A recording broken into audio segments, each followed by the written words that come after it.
मैं जरा पहले अदालत जाऊंगा पंजाब के हवाले से, फिर मैं असेंबली की तरफ आता हूं। इमरान खान साहब जब से इनकी हुकूमत गई है तब से लेकर अब तक money laundering money laundering money laundering money laundering money laundering money laundering money laundering. दूसरा पॉइंट जो था वो राना सनाउल्लाह साहब के हवाले से। अब this is a very important news मेरी फॉर मी ऑल्सो, सियासी मामला के हवाले से और सियासतदान को रगड़ने का। फिर गड्डी इनकी 120 की स्पीड पे चलती है। चंद वर्गा वजीर आला हमारी पंजाब का, उसके आप बगैर किसी काम लिए आपने उनको साइड पे बिठाया हुआ है, उनसे और कुछ नहीं फोटोकॉपियां करवा लें।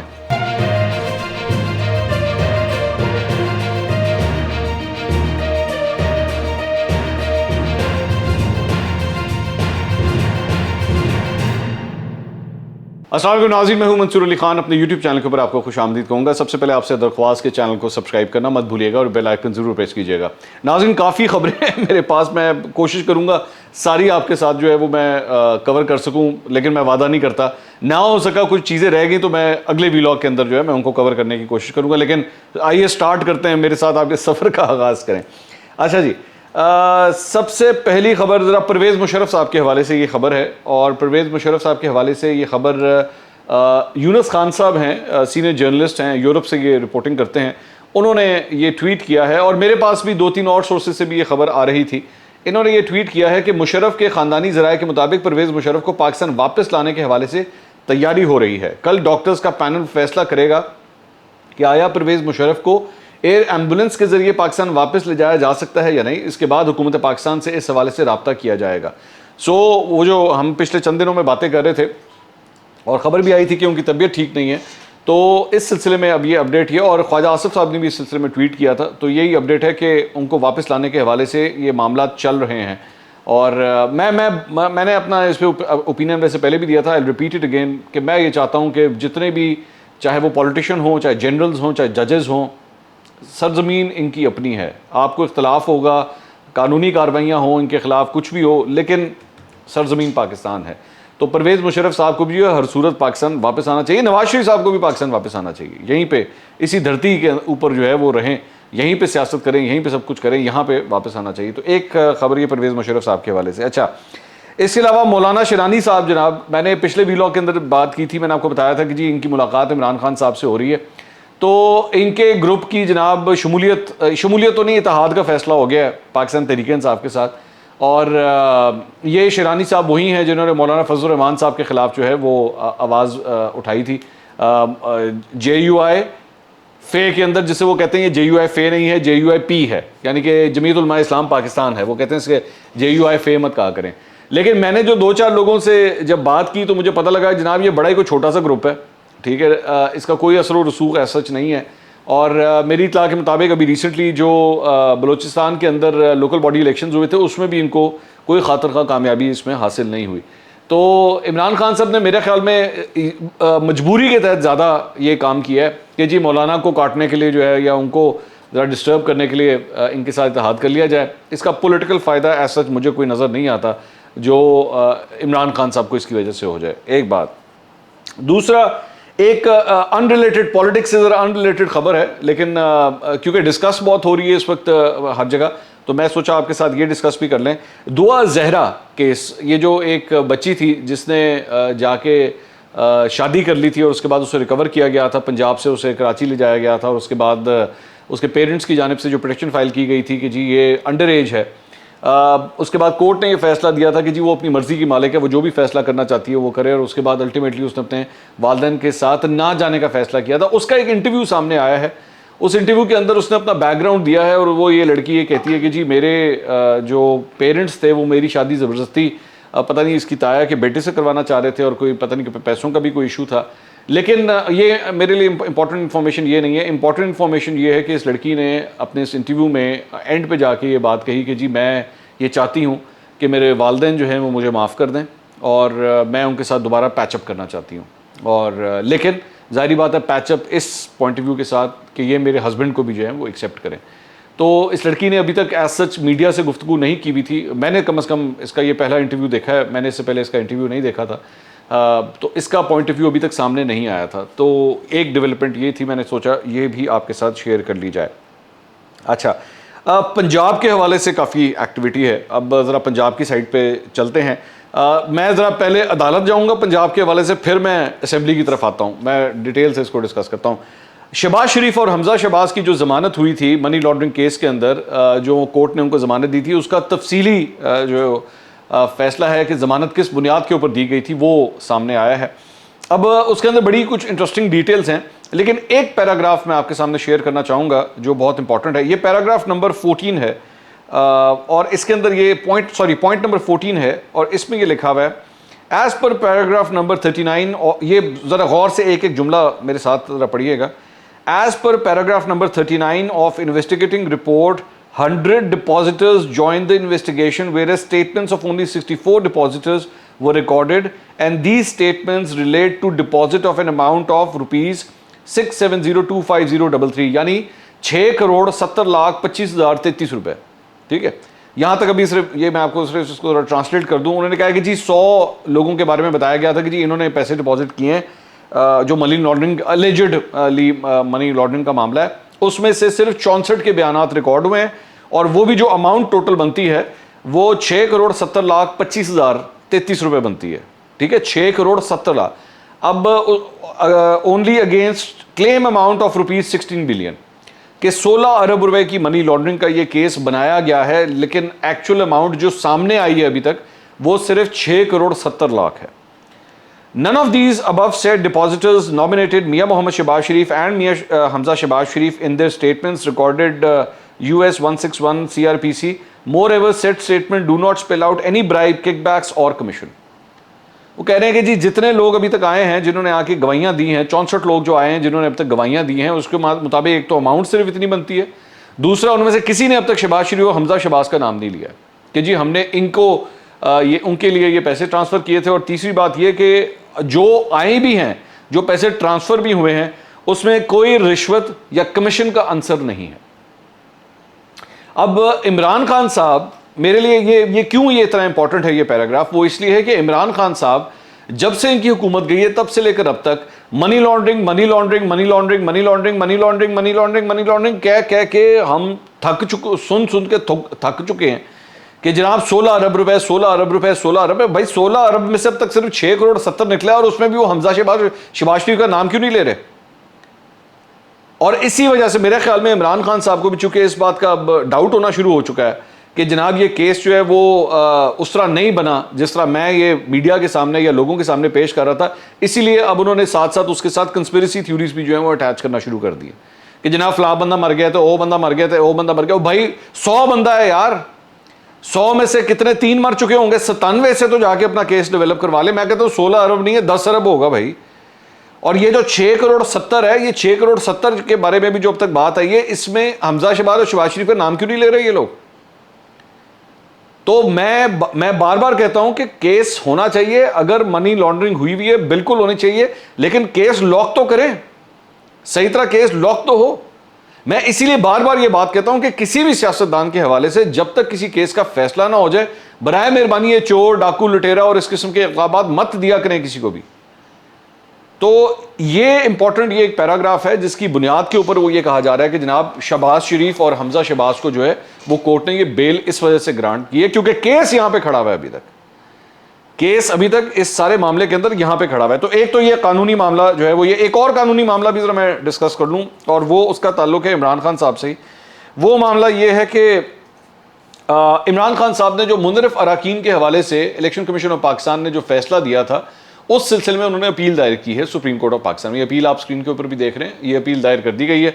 अब सुप्रीम कोर्ट देखते हैं कि इस सिलसिले में क्या फैसला देता है। तो एक डेवलपमेंट कानूनी मामले के हवाले से ये थी। अच्छा, और एक और ख़बर जो है वो जनाब शेख रशीद साहब के हवाले से। शेख रशीद साहब ने एक इंटरव्यू दिया नादिया मिर्ज़ा साहिबा जो एंकर पर्सन है डॉन न्यूज़ के ऊपर। उसके अंदर 2 इंपॉर्टेंट चीज़ें निकली हैं, मैंने जो निकाली हैं इस इंटरव्यू के हवाले से। एक तो उन्होंने कहा कि जी वो सवाल उनसे किया गया कि जी वो MQM जो है, इन्होंने शेख साहब ने एक्चुअली कहा था, मुझे पता लग चुका था कि MQM जो है ना उसने निकल जाना है। तो उनसे पूछा गया कि जी MQM जो है वो उनको कोई फ़ोन शोन नहीं आया। तो शेख साहब जो हैं वो उन्होंने इस सवाल का सही तरह जवाब नहीं दिया और दोनों एंकर और शेख रशीद साहब उन्होंने बस कहका लगा दिया। अच्छा, इस सिलसिले में जो अपडेट है थोड़ी सी इस स्पेसिफिक इस पॉइंट के हवाले से, वो मैं भी MQM के कई लोगों से राब्ते में था और मैं भी उनसे बार बार ये पूछता जा रहा था जब वो सारा मामला चल रहा था कि भाई कोई फ़ोन आया, कोई फ़ोन आया। तो वो कहते थे जी कोई फ़ोन नहीं आया। और यहाँ तक कि कुछ लोगों ने तो एमक्यूएम के लोगों ने कहना शुरू कर दिया जी आ क्यों नहीं रहा फ़ोन। जाहिर बात है भाई 3-3.5 साल से जब उनको आदत पड़ी हुई है कि फ़ोन आ जाता था और मामला आसान हो जाते थे, समझ आ जाती थी खब्बे जाना है, सजे जाना है, रुक जाना है, आगे जाना है, क्या करना है। तो इस मरतबा फ़ोन कोई नहीं आ रहा था, तो इसकी वजह से जो है वो काफ़ी कन्फ्यूजन थी। एक पॉइंट उन्होंने ये कहा। दूसरा पॉइंट जो था वो राना सनाउल्लाह साहब के हवाले से। अब this is a very important news मेरी फॉर मी ऑल्सो। उसमें उन्होंने कहा कि जी ये जो 25 और 26 को जो कुछ हुआ है, ये आंसू गैस, लाठी चार्ज, ये सब कुछ, उन्होंने कहा मैं नहीं समझता कि राना सनाउल्लाह इसका असल कसूरवार है। राना सनाउल्लाह को नहीं समझती, जबकि पूरी पार्टी ये समझती है। पूरी पार्टी राना सनाउल्लाह को जिम्मेदार ठहराती है। पाकिस्तान तहरीक इंसाफ की बात कर रहा हूँ मैं, कि वो ये समझती है कि राना सनाउल्लाह ने ये सब कुछ किया है। लेकिन शेख साहब कहते हैं कि नहीं, मैं नहीं समझता, इसके पीछे कोई और है। और उन्होंने कहा कि मैं केस के पीछे जो फेस होता है मैं उसको देखता हूँ। लेकिन गालबन फिर उसके बाद शेख साहब के शायद पर जल रहे थे कि उससे ज़्यादा आगे वो एक बैरियर आ जाता है मेरे ख्याल में। जब एक बैरियर आ जाए ना तो गड्डी उससे आगे जा नहीं सकती। तो या तो फिर उसके बाद आपके पास कोई कार्ड होना चाहिए जो आप वहाँ पे जो गार्ड खड़ा होता है उसको दिखा सकें, तो फिर गड्डी आगे जाती है। तो शेख साहब की इन मामलात के आके अंदर आके ना गड्डी रुक जाती है, वो गड्डी आगे नहीं जाती। लेकिन जब मामला आए ना सियासत के हवाले से, सियासी मामलात के हवाले से और सियासतदान को रगड़ने का, फिर गड्डी इनकी 120 की स्पीड पे चलती है। इन मामलात के ऊपर आके गड्डी रोक देते हैं क्योंकि इनको डर लगता है मेरा चलान ना हो जाए बैरियर आ जाता है सामने। ये ट्रैफिक पुलिस का बैरियर है, इस ध्यान में रखिएगा, मैं कोई और बैरियर नहीं कह रहा। आप लोग पता नहीं कहाँ पे बात को कहाँ से कहाँ ले जाते हैं। तो एक तो खबर जनाब ये शेख रशीद साहब के हवाले से भी हो गई। अच्छा जी, उसके बाद स्टॉक मार्केट। स्टॉक मार्केट जनाब आज लालो लाल थी। वो आजकल एक बड़ा वो हिट हुआ है ना, वो गाना तो नहीं मैं कह सकता, वो जो एक सेल पिच है कि जी लाल है लाल है। तो आज स्टॉक मार्केट लालो लाल थी जनाब। और ये बेसिकली स्टॉक मार्केट का बजट के बाद ये पहला इजलास था जो मुनक्किद किया गया। तो स्टॉक मार्केट को ने भी देखना था कि भाई वो किस तरह रिएक्ट करती है इस बजट के बाद। तो वैसे तो मिफ्ताह इस्माइल साहब ये कह चुके हैं कि जनाब IMF भी ज़्यादा खुश नहीं है इस बजट के बाद, तो स्टॉक मार्केट भी खुश नहीं है, तो पब्लिक भी खुश नहीं है, मतलब कोई भी खुश नहीं है। तो मैं तो एक्चुअली बंदा ढूंढ रहा हूँ कि खुश कौन है इस बजट को सुनने के बाद। तो मुझे जो पता लगा है, जो एक सेक्टर है जहाँ से मुझे पता लगा वो बड़े खुश हैं, और वो कौन से हैं, वो सोलर पैनल वाले हैं। क्योंकि मैं आपको बताया तो मैंने अपने घर पे भी सोलर पैनल लगाए हुए, लेकिन भाई मैंने अभी नहीं लगवाए। आजकल तो हर कोई लगवाई जा रहा है, मैंने तकरीबन 4-5 साल पहले ही लगवा लिए थे। तो क्योंकि मुझे थोड़ा सा फ्यूचर नज़र आ रहा था कि मुझे पता था कि एनर्जी की शॉर्टेज होने वाली है, तो मैंने बहुत पहले लगवा लिए थे। तो इसलिए मेरा इस सेक्टर से रब्ता रहता है। तो वो बड़े खुश हैं क्योंकि सेल टैक्स जो उसके ऊपर था 17% का GST वो रिमूव कर दिया गया है, तो वो तो खुश हैं। लेकिन बाकी हर बंदा ही नाराज़ है।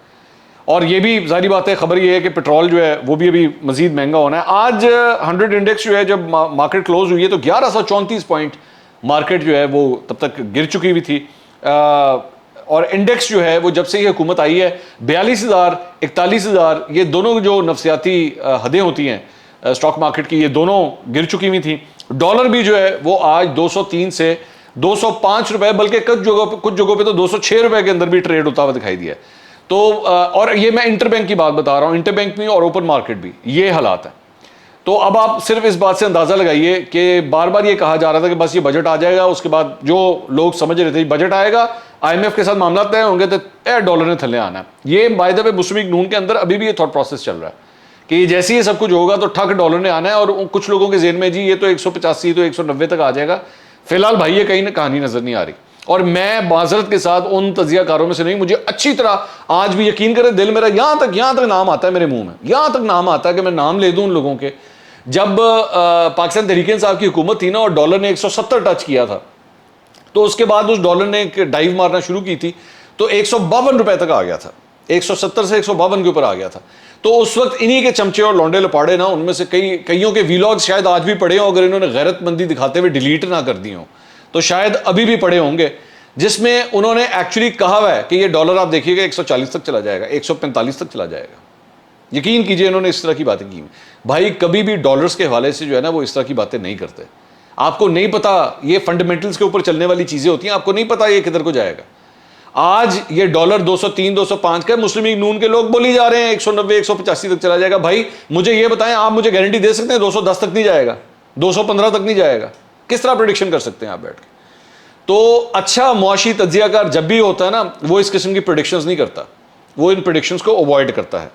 अच्छा, इसके अलावा या तो फिर आपके पास कोई बहुत बड़ी रिसर्च टीम हो, कोई बहुत तगड़ी किस्म की, मतलब जेपी मॉर्गन जैसी कोई टीम हो, या IMF या वर्ल्ड बैंक जैसी टीम हो जो काफ़ी हद तक एक्यूरेट प्रेडिक्शंस कर सके, तो तब तो आप समझ लें ऐਵੇਂ बैठे बैठाए अपने ड्राइंग रूम के अंदर बैठ के जो है वो 2+2 करके बैठ के प्रेडिक्शंस करना शुरू कर देते हैं।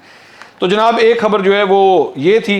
इसके अलावा पंजाब के हवाले से अब ज़रा आ जाए ज़रा सियासी मामलात की तरफ।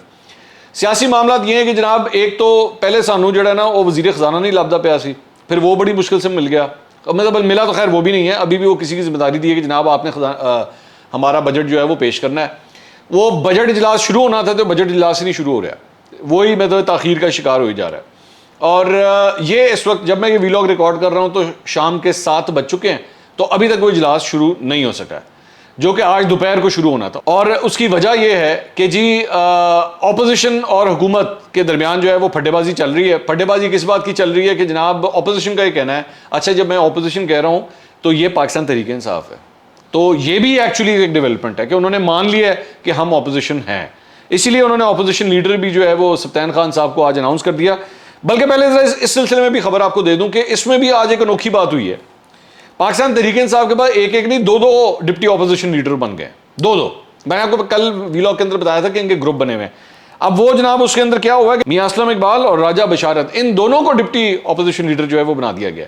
अब बंदा पूछे कि भाई ये कौन सा फॉर्मूला है, ये इसकी क्या जरूरत है? इसकी वजह यह है कि राजा बशारत साहब जो है वो परवेज इलाही साइड के ऊपर हैं, जबकि मियां असलम इकबाल जो है वो जो नजरियाती ग्रुप है वो उस साइड पे हैं। और पार्लिमानी पार्टी का लीडर जो है मतलब पंजाब असेंबली के अंदर पाकिस्तान तहरीक इंसाफ का, वो मियां महमूद रशीद को बना दिया गया है। ठीक है। अच्छा, बाय द वे मियां महमूद रशीद के हवाले से मैंने आपको अगले वीलॉग में बड़ी इंटरेस्टिंग खबर देनी है, सो इसलिए अगले वीलॉग जरूर देखना ना भूलिएगा, मैं आपको उसमें बताऊंगा। तो जनाब ये हुआ है, अब बंदा पूछे कि Sibtain Khan opposition leader, Mian Aslam Iqbal deputy opposition leader, Raja Basharat deputy opposition leader, Mian Mahmood Rasheed जो हैं वो पार्लिमानी पार्टी के लीडर, तो उस्मान बुज़दार साहब ने किसी काम ला दो, मतलब जिहो जिहा उन्होंने तुसी वज़ीर आला रखे है तो ऑपोजिशन भी उन्होंने को यही काम लेना है, उनसे कोई तो काम ले लें यार। मतलब किस लिए आपने उनको किस लिए इतनी इज्जत दी हुई है? या वो उनके जो वो करामात थे अब वो ख़त्म हो गए हैं, उससे कोई फ़वाइद नहीं आ रहे। तो मैं एहतजाज करता हूँ, मैं प्रोटेस्ट करता हूँ कि चंद वर्गा वज़ीर आला हमारी पंजाब का, उसके आप बग़ैर किसी काम लिए आपने उनको साइड पर बिठाया हुआ है, उनसे और कुछ नहीं फ़ोटो कॉपियाँ करवा लें। पाकिस्तान तहरीक इंसाफ अपनी कोई फोटो कॉपियाँ करवा लिया करे, जाके नोटिफिकेशन जब निकालते हैं तो उस काम भी कम से कम उनको लगा दें, वो भी नहीं किया। ऊपर से आज जो ज्यादती हुई है उस्मान बुज़दार के हवाले से, जिस पे मैं अपनी आवाज़ बुलंद करना चाहूँगा, जो वज़ीर आला का सेक्रेटेरिएट है वहाँ से उस्मान बुज़दार की तस्वीर हटाई गई है, ये बहुत नाइंसाफ़ी है। वो एक बड़े ज़बरदस्त किस्म के वज़ीर आला थे हमारे, और तारीख के पन्नों में उनका नाम जो है वो सुनहरी हरूफ में लिखा जाना है। सुनहरी हरूफ अभी हम ढूंढ रहे हैं जिससे लिखा जाना है, लेकिन लिखा जाएगा। तो एक तो पार्टी ने उनको कोई जिम्मेदारी नहीं दी, पहले पंजाब की पूरे पाकिस्तान तहरीक इंसाफ ने जो अनाउंसमेंट्स की उसके अंदर साउथ के अंदर जो है वो उस बप्पी साहब को जो है उन्होंने जिम्मेदारी दे दी, उस्मान बुज़दार को वहाँ इग्नोर किया गया। उसके बाद अब पार्लिमानी लीडर भी उनको नहीं बनाया गया, ऑपोजिशन लीडर भी उनको नहीं बनाया गया, डिप्टी ऑपोजिशन लीडर भी उनको नहीं बनाया गया, किसी जगह पे उनको वो इज्जत नहीं मिल रही जो मिलनी चाहिए। बहुत ज़्यादा नाइंसाफ़ी है ये, और मैं इसके ऊपर प्रोटेस्ट अपना जो है वो लॉन्च करता हूँ।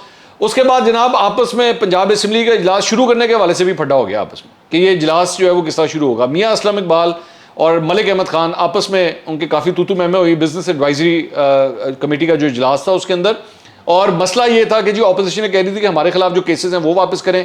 जो IG है, जो उस दिन बेसिकली जो कुछ पंजाब असेंबली में वो मार कुटाई और सारा कुछ हुए थे, उन्होंने कहा जी IG आके इस सिलसिले में माफ़ी मांगे कि उसने जो कुछ भी किया।